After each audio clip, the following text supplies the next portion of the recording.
Welcome Property London, I'm Charles, Studio Tashima. Welcome to a new house that we've recently completed in North London. It's a Victorian terrace house where we work to keep as much of the historic qualities that are here and bring something fresh and new to it. Come on in.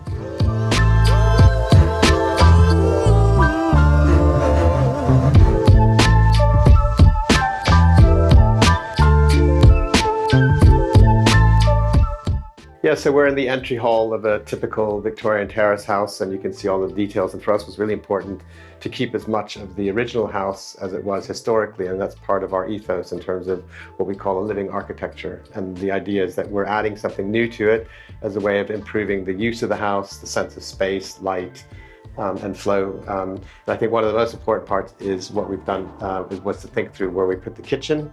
And after lots of conversation with our clients, we ended up putting the kitchen downstairs directly onto the garden. And for us, the greatest challenge was to create a kitchen that didn't feel like it was in the basement, but actually was connected to the rest of the house, but then felt very open and airy. Yeah, our approach was to keep the main house pretty much intact as it was. I mean, it's quite an interesting, which we'll see in a little while. It has several layers. And half levels throughout the house. And so for us, the most important element in terms of the work that we did was the extension. And this is the first moment looking out the window where you're really beginning to get that sense of connection to the rest of the garden, and where light is then also playing a big role to come back into the main hall of the original house. And so this is a moment where the contemporary side, so for us what's really important is that we're always looking for a balance between traditional and contemporary in the houses that we work with in a very organic way. And this is the moment where there is that transition between the historic house, the Victorian details, to something that's a bit more contemporary, but we still sought to keep as much of that traditional feel by the choice of materials, and as you'll see, some of the details that we've used in the kitchen. This is a really important moment in the house, which I really like a lot. So this space here is a multi-use space that is connecting directly onto the garden, and then also into the kitchen and flowing into the kitchen, and then taking it back to where we were in the rest of the house. And what I was imagined were how the children would be running through. They have 4 very young children. And I'm just imagining them running through into the garden, back in the door, up the stairs and around. It's a really good way of getting an understanding on how the house is really working in terms of this idea of flow and the dynamics of that. So, and the house is also facing due south. And so for us, it was really important to try to capture as much light because it's a pretty deep building. And so to get light into the depths of the kitchen and to the rest of the house, we created this large window, and then a window that's also looking directly onto the garden, like a picture window. Going into the kitchen, we wanted to keep a very open plan with a kitchen island, and in terms of the design of the materials is to have a textural variation with a fluted paneling, metro tiles, and then a shaker style on the kitchen, where it was giving the sense of a modern interpretation of a traditional look. And so that was a lot about how we were trying to do in terms of blending to the rest of the house, the original Victorian terrace house. The idea was to keep a very open plan where there was a lot of flow, and then directly onto the garden with a nice terrace that's there. And for us, what was important in terms of the detailing was to keep some of the original detailing of the treads that are there, but then putting in modern touches like this fluted paneling, which captures the light really well. And what's great, it's a way to hide the storage underneath the stair without really knowing that it's there. We wanted to make sure that it was a really bright and airy space, and then keeping it fairly white in that sense, but then within that whiteness is to have different textures that captures the light in different ways. So the gloss of the tiles, and then the light and dark that's in the flute of the fluted paneling that's on the top against even smooth surfaces. So it was a play and textural variation that was really important.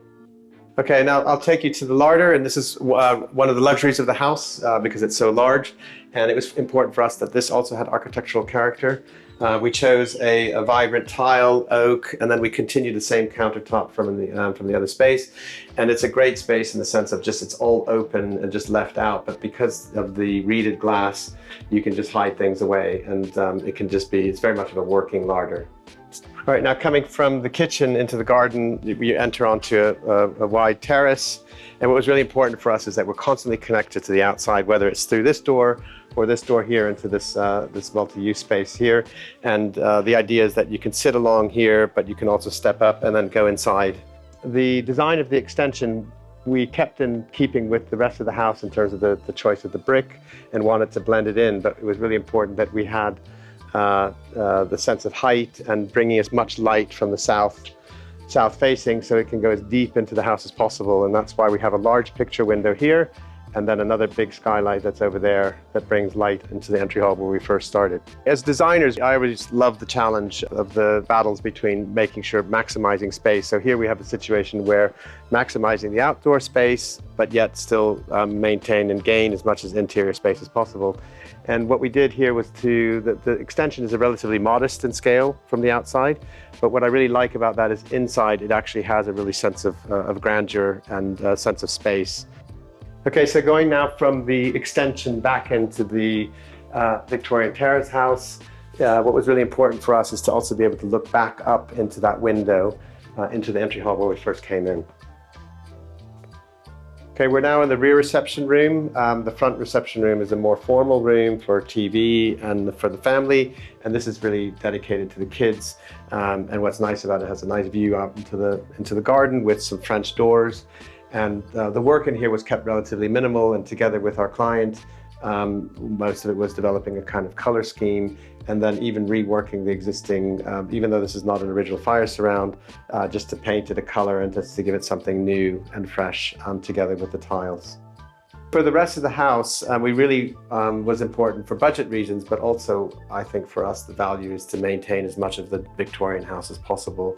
And we really worked hard to keep the historic details, and it involved some renovation, some replacement, and we even had the fortune of having original stained glass, which is really lovely, and we had it then refurbished. You'll see most of the rooms are going to be very much as they were historically, and then most of the changes have been just freshening it up, putting in new colors and making rooms for the kids, as well as then brightening up the bathrooms as well. So we'll have to take a look at that. This is one of my favorite Victorian terrace houses just because of the way it's been designed for the stair hall. So instead of a typical stair coming up onto each floor of a landing, they're actually half landings. So the landing that's then when you first arrive at the top of the stairs is for the guest toilet and then a child's room. And then this is then a half level again. And then you'll see a whole series of them going up. And then this takes you into the master bathroom and the master bedroom. Coming into the principal bathroom, we look to extend the use of color and texture in what we feel is still a very calm room.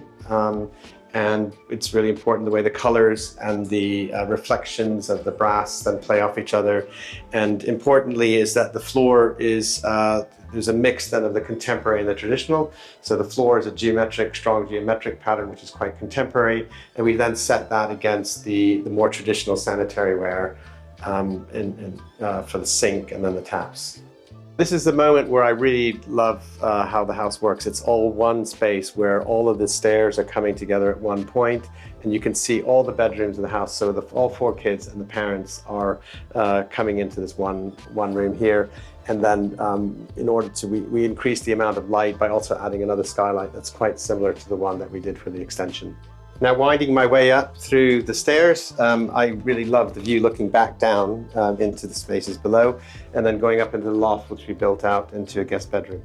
Yeah, we're now on the top of the house in the loft, and it was used mostly as a storage space. What we've done is we've now added a shower room over here, and we had to do some structural work on the roof, and we worked together with a structural engineer, and what we did was we kept as much of the structure exposed and expressed, in part to show the original features of the house as well as giving visual interest, and we've also changed the dormer to make it somewhat larger.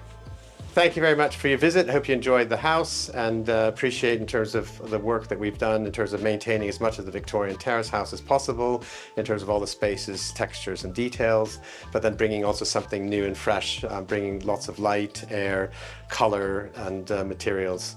So yeah, I hope you enjoyed it and hope to see you again soon.